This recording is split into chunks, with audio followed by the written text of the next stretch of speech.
has led to broken marriages as well as challenges in child delivery. The education of the girl child is also staring at a bleak future if the practice continues. In this space, we speak to an FGM survivor who has defied all odds and lives on to save her children from going through the cut. Elizabeth Atieno with the details. It is dawn.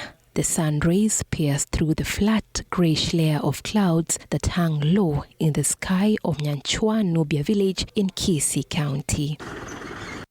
This is a quiet mountain village with a few thatched huts tucked away under a giant tree deep in the woods.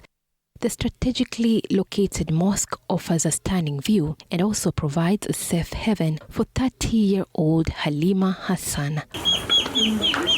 For 13 years, since fate threw her into the abyss of this rocky village, Halima visits this mosque for her routine Islamic prayers.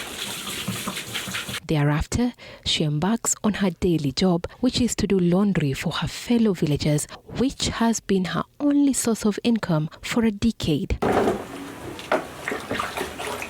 At the tender age of 8, Halima was robbed of her childhood after her grandmother forced her to undergo female genital mutilation. It is a memory that remains deeply embedded in her mind, from being deprived of a healthy meal and living in absolute solitude for 2 months. Baada siku 3 unakula kama mkate, yani kitu light ndio unakula. Na maji ukunywi because ikuitu ikauke. Hiyo vitu nini nitaje ipone. Hiyo ndo iko. Sasa kupiga nduru naye hakuna. By the way, ukikatwa hakuna kupiga nduru. Hiyo ni aibu taleta kwa kijiji. 6 years later, when she was 14 years of age, Halima was married off, but that did not last. So far, Halima has had 3 failed marriages due to the cut, which has caused her physical and mental harm. Ukikata ni mbaya tena kwa ya kwetu wenyewe ni mbaya. Wanakukata, wanakumaliza kabisa. Hata ukiwa unaenda na mwanaume, usikie nini? Hakuna kitu unasikia. Bora tu unazaa lakini hakuna kitu unasikia. FGM has a direct effect on the development of the nation, affecting generations from childbirth into adulthood. For Halima, all her 3 children were born through Caesarean Section as she couldn't go through the normal delivery. Nilikuwa natamani kuzaa kama wengine, unaona? Hata siku nyingine nimesema nimezaa wawili na kizu, hii nyingine ya nyuma nitazaa vizuri. Lakini baadaye nikipeleka hospitali bado nikukatwa. Niliamba sitazaa naomo tena, unaona? Halima's story paints the grim picture of the grave violation of women and girls' rights that carries lifelong implications, further entrenching gender inequality. Sitaki pia watoto wangu. Sitaki apitia vile kitu nimepitia. Sitaki ikue kama mimi, unaona.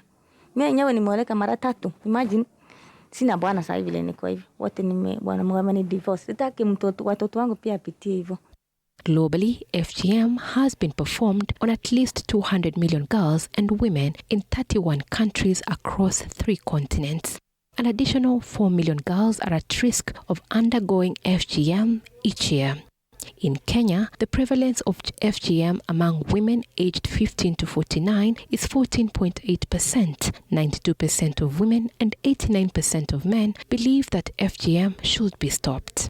The reason why we are having these high cases is because many people in the community, they tend to sweep these cases, this GBV, under the rug.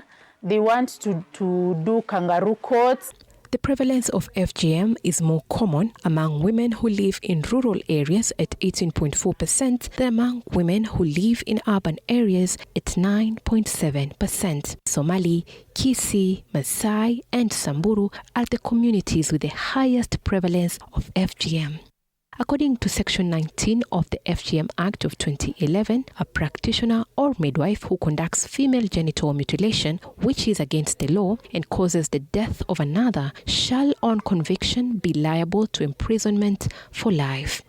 It's so sad that you will find now we even have medical practitioners who take FGM as just one of the medical procedures they can do to anyone. According to UNICEF, men are seen wielding greater influence while engaging in community dialogues and leading public declarations against FGM.